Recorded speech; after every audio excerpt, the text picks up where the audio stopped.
नमस्कार, plus news में आपका स्वागत है। मैं हूं आपके साथ राजकिशन नंदा। डालते अभी तक की मुख्य हेडलाइंस पर।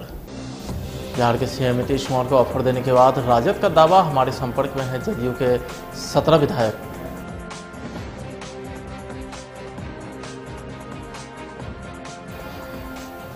बिहार में 31 जनवरी तक बढ़ाई गई कोरोना की गाइडलाइन, नए स्ट्रेन को लेकर नीतीश सरकार अलर्ट।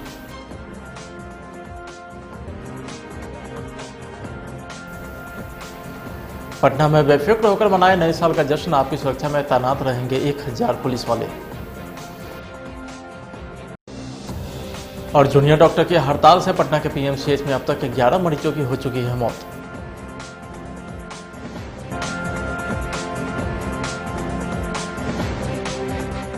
अब खबरें विस्तार से। भाजपा जदयू के बीच अरुणाचल प्रदेश के मामले में तल्ख रिश्तों के बाद राजद के नेता के द्वारा नीतीश कुमार को ऑफर देने का सिलसिला तेज हो गया।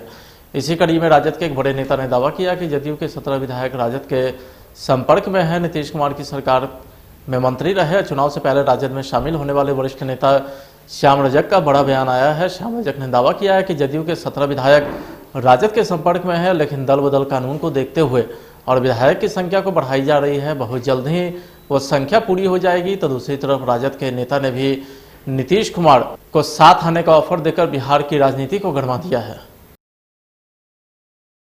कोरोना वायरस के नए संक्रमण को लेकर के सरकार अलर्ट हो गई है, क्योंकि भारत में भी नए स्ट्रेन से संक्रमित कोरोना मरीज मिलने शुरू हो गए हैं। बिहार में गृह विभाग ने कोरोना वायरस की गाइडलाइन को 31 जनवरी 2021 तक बढ़ाने का फैसला किया है। सरकार की ओर से यह आदेश जारी कर दिया गया है। केंद्र सरकार की ओर से जो गाइडलाइन जारी की गई है उसी को बिहार में लागू किया जाएगा। केंद्र सरकार के इस आदेश के बाद गृह विभाग के अपर मुख्य सचिव आमिर सुबहानी ने केंद्र के ही दिशा निर्देश को उसी तारीख तक के लिए राज्य में लागू करने का आदेश जारी किया है। गृह विभाग ने इसका सख्ती से पालन करने का भी आदेश जारी किया है। राजधानी के कंकड़बाग के चांदवानी रोड में एक ठेलर दुकान से 2 अगवा नाबालिग को बरामद कर लिया गया है। दोनों बच्चियों को दुकानदार अपनी ही दुकान में बंधक बनाकर रखा था। दोनों बच्चियों के हाथ पैर बंधे हुए थे। दोनों नाबालिग भी इसी इलाके की है। दोनों के परिजन देर रात से ही अपनी बच्चियों को तलाश रहे थे। आज दुकान से रात में बच्ची के रोने की आवाज़ सुनकर जब लोगों ने शटर खुलवाया तो दोनों बच्चियां बंधी हुई स्थिति में मिली।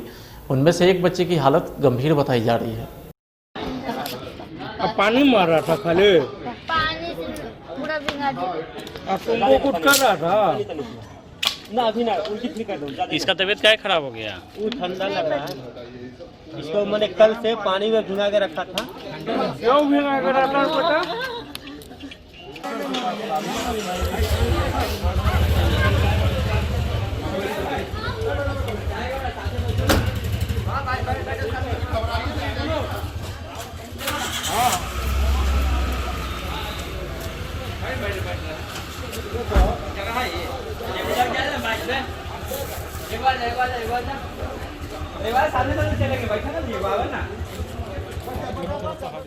बीजेपी के विधान पार्षद नवल किशोर यादव ने कहा है कि अरुणाचल प्रदेश में जदयू के 6 विधायक उनके पार्टी में आए हैं। इससे जदयू भाजपा की सेहत पर कोई फर्क नहीं पड़ेगा। अगर मित्र दल के कुछ विधायक दुश्मन दल में चले जाए तो इससे अच्छा है कि मित्र दल के विधायक को अपने लोग ही शरण दें। उन्होंने ये भी कहा है कि 4 पैर वालों को बांधा जा सकता है, लेकिन 2 पैर वालों को बांध कर रखना मुश्किल है। बयान आ गया है वशिष्ठ बाबू का। कौन सी मित्रता, मतलब क्या प्रेशर पॉलिटिक्स कर रही है अरुणाचल प्रदेश से लेकर बिहार में? नहीं, वो गलत फहमी या तो आप लोगों को है या किसी को होगा। जनता दल यूनाइटेड मेरे मित्र दल हैं, और जो 6 एमएलए आए हैं शायद उसके बारे में आपको कहना है। हम मित्र दल का इज्जत करते हैं।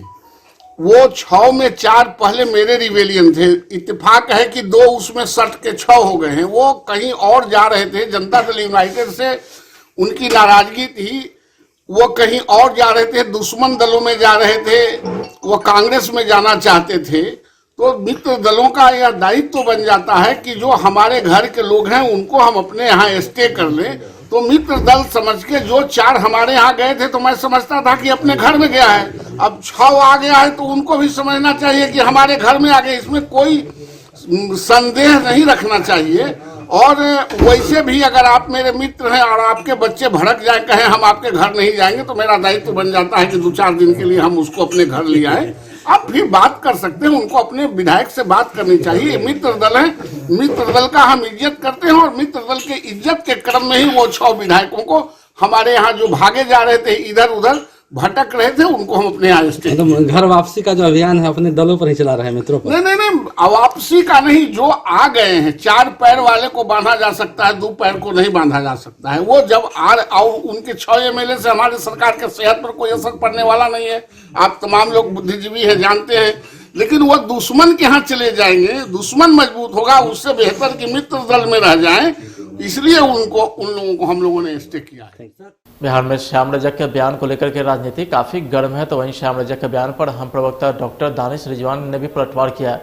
उन्होंने कहा है कि 14 जनवरी को पता चलेगा कि किसके विधायक कहां जाते हैं।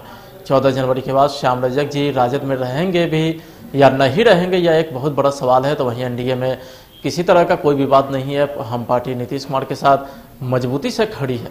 राष्ट्रीय जनता दल के नेता श्याम रजक जी जिस तरीके का बयान दे रहे हैं वो अपने आप में हास्यप्रद है। हमें समझ में नहीं आता है कि राष्ट्रीय जनता दल के नेता किस तरीके से ये बयान दे रहे हैं। कौन सी पॉलिटिकल पार्टी का नेता कौन सी पार्टी में शामिल होगा, इसका निर्णय 14 जनवरी के बाद हो जाएगा। श्याम रजक जी, आप चिंता मत कीजिए, हम बता देंगे कि राष्ट्रीय जनता दल और कांग्रेस के कितने विधायक एनडीए के साथ आने को तैयार बैठे हैं। रही बात 14 जनवरी के बाद जो आप भविष्यवाणी कर रहे हैं, पहले आप ये तय कर लीजिए कि श्याम रजक जी 14 जनवरी के बाद राष्ट्रीय जनता दल में रहेंगे कि नहीं रहेंगे। देखिए, एनडीए पूरी तरीके से इंटैक्ट है, हमें किसी तरह का कोई मतभेद नहीं है। हम मजबूती के साथ नीतीश कुमार जी के साथ खड़े हैं और एक चीज बहुत साफ है कि बिहार की जनता ने हम पर भरोसा जताया है और हम जनता का काम को बखूबी कर रहे हैं। पहले से ही महंगे हो चुके बालू की कीमत अब और ज्यादा बढ़ने वाली है। बिहार में बालू की कीमत में इजाफा होना तय है। सरकार ने बालू घाट की बंदोबस्ती राशि में 50% का इजाफा किया है। आज हुई नीतीश कैबिनेट की बैठक में सरकार ने बालू बंदोबस्ती धारियों को बंदोबस्ती अवधि को 31 मार्च 2021 तक के लिए विस्तार दे दिया है। लेकिन कैलेंडर वर्ष 2020 के बाद बंदोबस्ती की राशि में 50% का इजाफा भी कर दिया है। अब 1 जनवरी 2021 से बंदोबस्ती की राशि 50% महंगी होगी और इसका सीधा असर उपभोक्ता पर पड़ेगा। अररिया के फारबिसगंज शहर में देर शाम दवा व्यवसायी पवन केडिया की हत्या के विरोध में कई संगठन ने शहर को बंद कराया। तो वहीं श्री राम सेना के द्वारा जगह जगह टायर जलाकर पुलिस प्रशासन के खिलाफ जमकर नारेबाजी की गई। शहर के पोस्ट ऑफिस चौक पर राम सेना के कार्यकर्ता ने टायर जलाकर हत्यारों की गिरफ्तारी की मांग करते हुए पुलिस प्रशासन के खिलाफ जमकर नारेबाजी भी की। बढ़ रही है, चोरी छिनतई और हत्या भी हो गई है, क्या कहेंगे?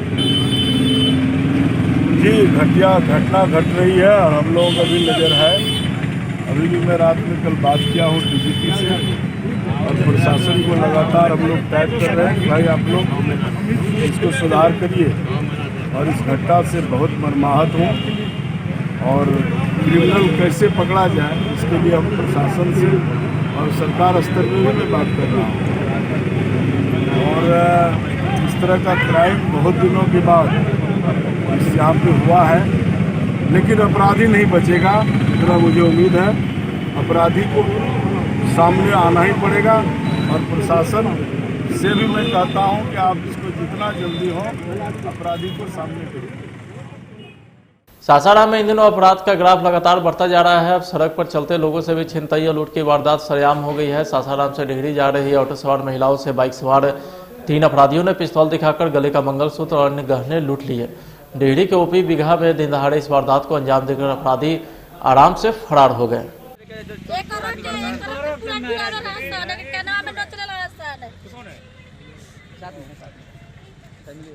हम लोग जब हेल्प मांगे किसी से तो उनको भी पिस्तौल दिखा दिया, बोले यार कितने मांगा था? अच्छा, हम लोग सासाराम से विकास पेट्रोल पंप से हम लोग जा रहे थे। हम लोग किए थे, हम लोग जा रहे थे तो वहाँ रास्ते से एक बाइक अपाची बाइक पे 3 लड़का लोग था। आके वो लोग डायरेक्ट पिस्तौल दिया, बोला कि अपना जो है सारा सोना निकालो, नहीं तुम लोग शूट कर देंगे। हम उधर गिर गए।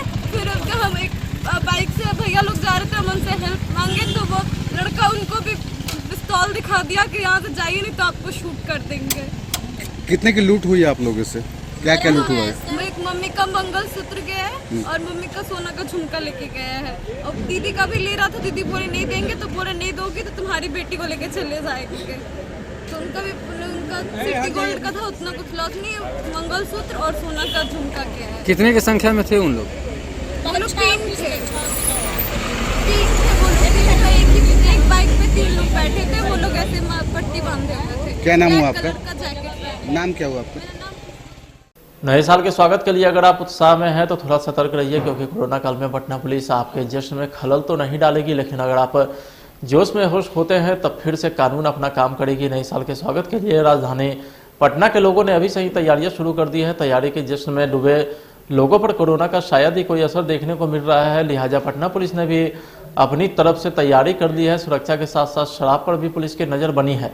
इसके लिए 1000 से अधिक पुलिसकर्मी की एक स्पेशल टीम बनाई गई है, जो होटल के अलावा पार्क में गश्त करेगी। शराब पीकर उत्पात मचाने वालों पर पुलिसकर्मी की विशेष नज़र रहेगी। सभी थानाध्यक्ष को खासतौर पर हिदायत दी गई है कि वो अपने अपने थाना क्षेत्र में पेट्रोलिंग के कमान खुद संभाले। दियारा क्षेत्र में भी पुलिस ने अपनी चौकसी बढ़ा दी है।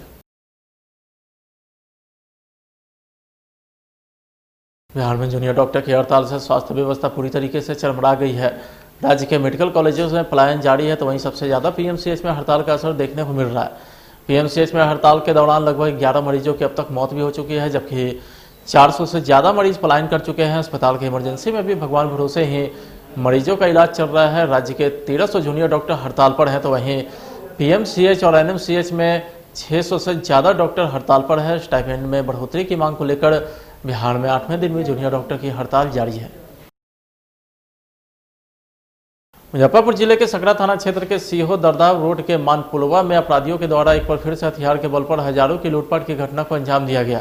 आपको बताते हैं कि इस तरह की घटना आए दिन यहां देखने को मिलती है। पीड़ित व्यक्ति सकरा के खास पट्टी यदुनाथपुर निवासी सत्यम कुमार, जो कि फ्लिपकार्ट कंपनी में डिलीवरी बॉय का काम करता है। सत्यम ने बताया कि वह डिलीवरी करके दरदा स्थित अपने ऑफिस जा रहा था। जैसे ही तितरा चौक के समीप गाछी के पास पहुंचा तो बाइक सवार 2 बदमाशों ने उसे ओवरटेक कर घेर लिया। जब तक वह कुछ समझ पाता उसके पहले ही बदमाशों ने उसे पिस्टल तान दी। विरोध करने पर मारपीट करने लगा, जिसके बाद बदमाश डिलीवरी बॉय से 35,000 से ज़्यादा रुपये छीनकर फरार हो गया।